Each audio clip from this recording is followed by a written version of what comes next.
Halo semuanya, kami dari kelompok 7. Kami akan menjelaskan tentang kebudayaan dari Nusa Tenggara Timur atau NTT dengan saya, Mas Antoni Salom, dengan NIM F131230031.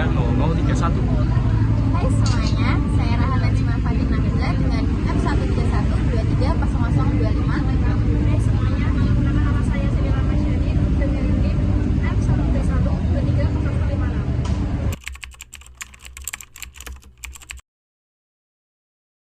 Saya akan membahas tentang bahasa, tapi sebelum itu saya minta maaf kalau ada yang salah penjelasan dari saya. Sebenarnya di NTT sendiri itu ada banyak banget bahasa, mungkin ada sekitar 72 atau bahkan lebih dari itu. Tapi yang mau saya bahas dari sini itu bahasa ND. Bahasa ND itu digunakan oleh orang-orang khususnya di Kabupaten ND Flores.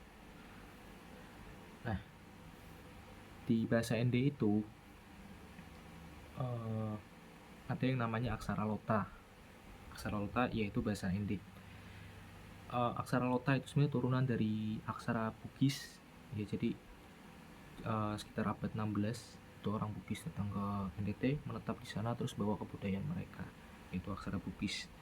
Nah, terus diadaptasilah sama orang-orang sana jadi aksara lota yang make bahasa ND yang tadi saya. Lota sendiri itu sebenarnya berasal dari kata lontar ya, karena pada awalnya emang aksara itu ditulis dengan menggunakan daun lontar. Kalau nggak tahu daun lontar apa, mungkin bisa lihat di sini. Aksara lota itu adalah merupakan turunan langsung dari aksara Bugis, tapi sebenarnya ada 8 aksara yang nggak ada di aksara Bugis tapi ada di aksara lota. 8 aksara itu adalah, tapi sebelum saya kasih tahu, mohon maaf untuk mungkin pengucapannya salah. Nah, 8 aksara itu adalah 6 aksara yang nggak masuk ke aksara lota tapi ada di aksara Bugis. Itu antara lain ada ca, engka, empa, tra, ca, sama nya. Sekali lagi maaf kalau pengucapan ba, da, fa, ga, ba, da, ga, dan yang terakhir ra. Semenjak masuknya aksara Latin, aksara lota ini mulai kegeser ya, dan sekarang katanya udah nyaris punah. Dan karena bahasa ND ini menggunakan suku kata terbuka, jadi huruf N sama R dalam lontar itu nggak ada. Yang pertama ada rumah Musalaki. Rumah Musalaki adalah rumah adat tradisional di daerah Indi di Pulau Nusa Tenggara Timur. Musalaki dalam bahasa lokal berarti kepala suku atau pemimpin adat. Jadi rumah Musalaki adalah rumah kediaman sekaligus pusat kegiatan dari seorang Musalaki. Rumah ini dibangun sebagai pusat pemerintahan kecil untuk musyawarah adat, perundingan masalah sosial, upacara keagamaan tradisional, dan menyimpan benda-benda pusaka suku.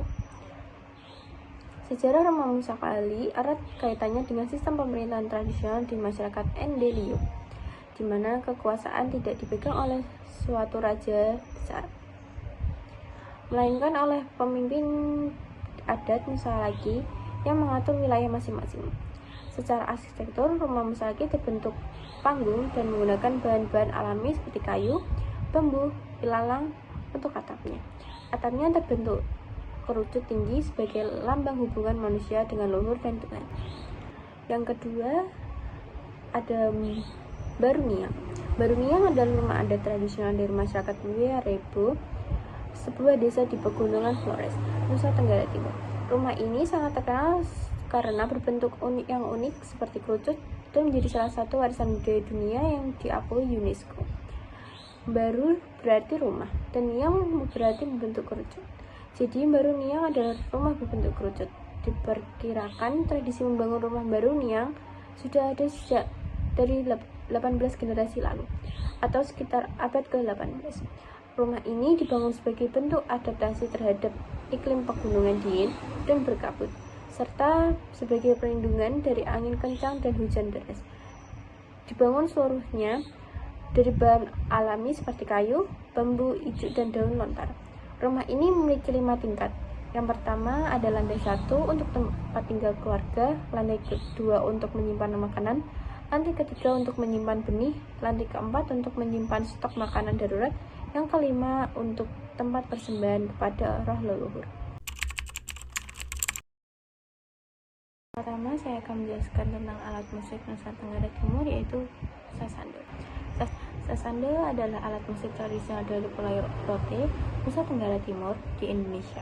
Sasando dimainkan dengan cara dipetik mirip dengan kecapi atau harpa. Alat ini sangat unik karena bentuknya khas seperti tabung panjang dari bambu dikelilingi semacam penangkap suara dari anyaman daun lontar. Nama sasando sendiri berasal dari bahasa Rote, yaitu sesandu, yang berarti alat yang bergetar atau bergetar dan berbunyi.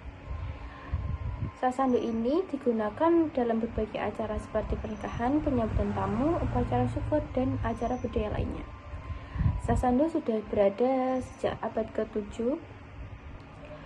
Ada legenda tentang seorang pemuda bernama Sangguana yang konon menciptakan sasando. Dalam kisah itu, Sangguana bermimpi memainkan alat musik yang sangat indah berbentuk suaranya. Saat bangun, ia mencoba membuat alat musik tersebut berdasarkan mimpinya. Inilah yang dipercaya sebagai cikal bakal sasando. Yang kedua ada heo.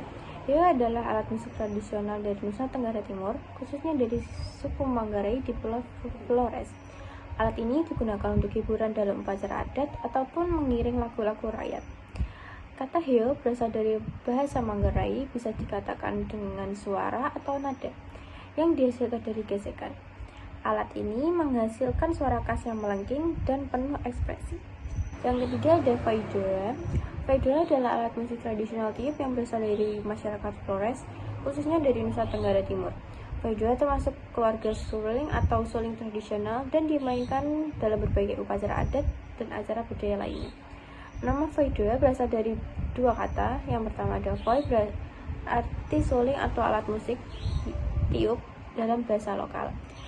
Yang kedua ada doa, berarti dua, menunjukkan bahwa faidola terdiri dari dua pipa suling yang dimainkan bersamaan.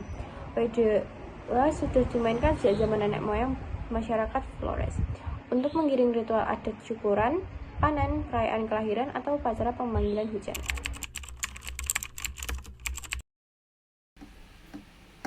Untuk bebek angsa masak di kuali, nona minta dansa empat kali, sorot ke kiri, sorot ke kanan, la la la la la la la la, sorot ke kiri, sorot ke kanan, la la la la la la la. Mana di mana anak kambing saya? Anak kambing tuan ada di pohon waru. Mana di mana jantung hati saya?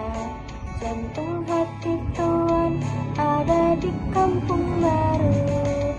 Caca marica, caca marica, caca marica, ada di kampung baru. Caca marica, caca marica, caca marica, ada di kampung baru. Oke, saya akan menjelaskan lagu Anak Kambing Saya merupakan lagu anak yang diciptakan oleh Ibu Sud. Lagu ini berasal dari Nusa Tenggara Timur dan sangat populer dari generasi ke generasi. Sebagai lagu yang populer di kalangan anak-anak, lagu ini memiliki daya tarik yang kuat karena lirik dan melodinya yang mudah diikuti.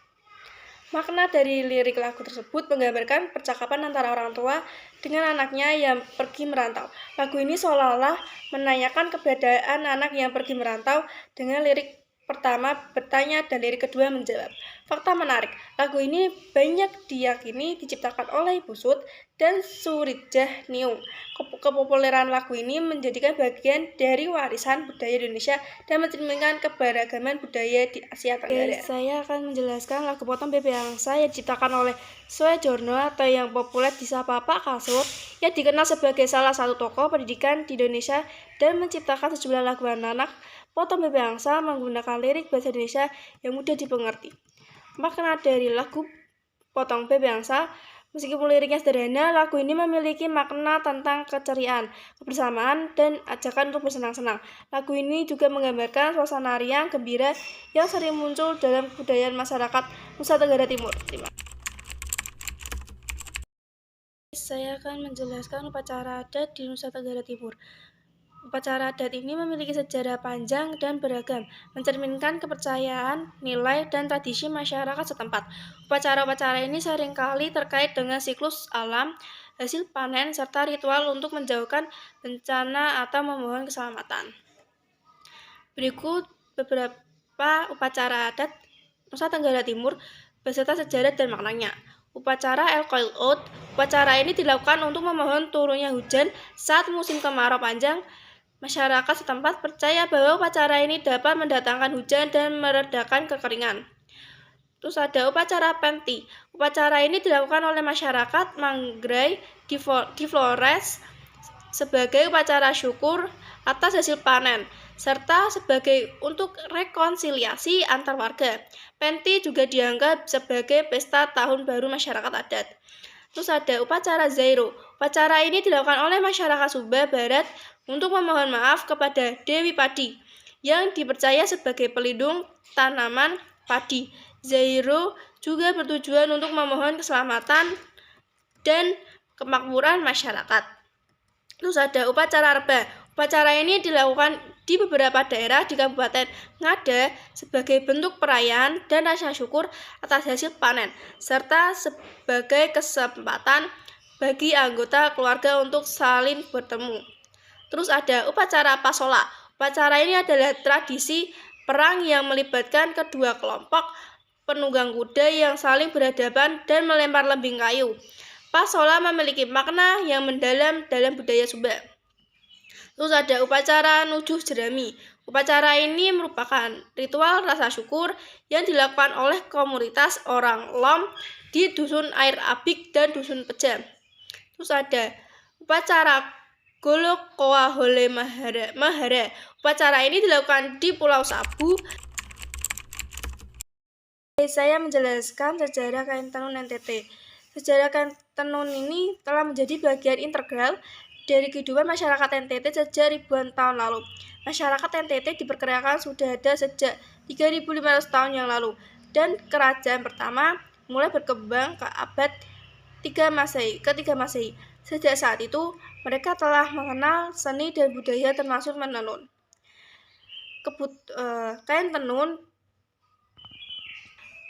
Evolusi kain tenun NTT. Pertama, untuk kebutuhan sehari-hari. Awalnya, kain tenun dibuat untuk memenuhi kebutuhan sehari-hari seperti pakaian. Kedua, adalah kebutuhan adat. Seiring waktu, kain tenun menjadi bagian penting dalam upacara adat, tarian, perkawinan, dan pesta. Ketiga, barang berharga.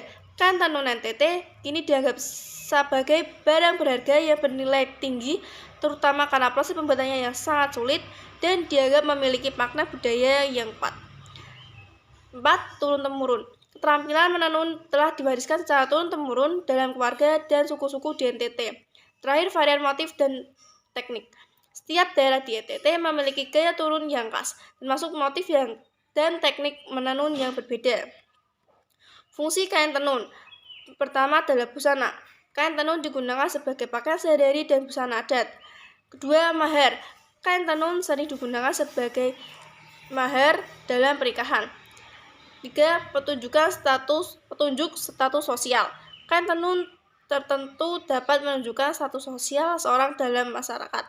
3. Alat transaksi. Kain tenun juga dapat digunakan sebagai alat transaksi atau pembayaran dalam beberapa kasus. 4. Bentuk penghargaan. Kain tenun sering diberikan sebagai untuk penghargaan atau hadiah. Terakhir, penghormatan. Kain tenun digunakan dalam upacara kematian dan ritual lainnya sebagai bentuk penghormatan. Dan juga ada contoh-contoh dengan tenun khas. Pertama, Timor. Timor adalah tenun ikat yang termasuk tenun sutra dan bordir. Terus juga ada tenun Flores. Tenun Flores yang dikenal sebagai motif kaya dan warna-warni. Juga ada tenun Sumba. Tenun Sumba yang memiliki motif hewan dan tumbuhan. Terakhir ada rote, yaitu tenun yang terkenal dengan motif daun dan bunga. Dari pembuatan tenun tersebut menggunakan pewarna alami dari akar, daun, atau kulit kayu. Pewarnaan alami ini memberikan keunikan pada kain dan melestarikan keasliannya. Sekian penjelasan dari kelompok kami, semoga bermanfaat. Terima kasih.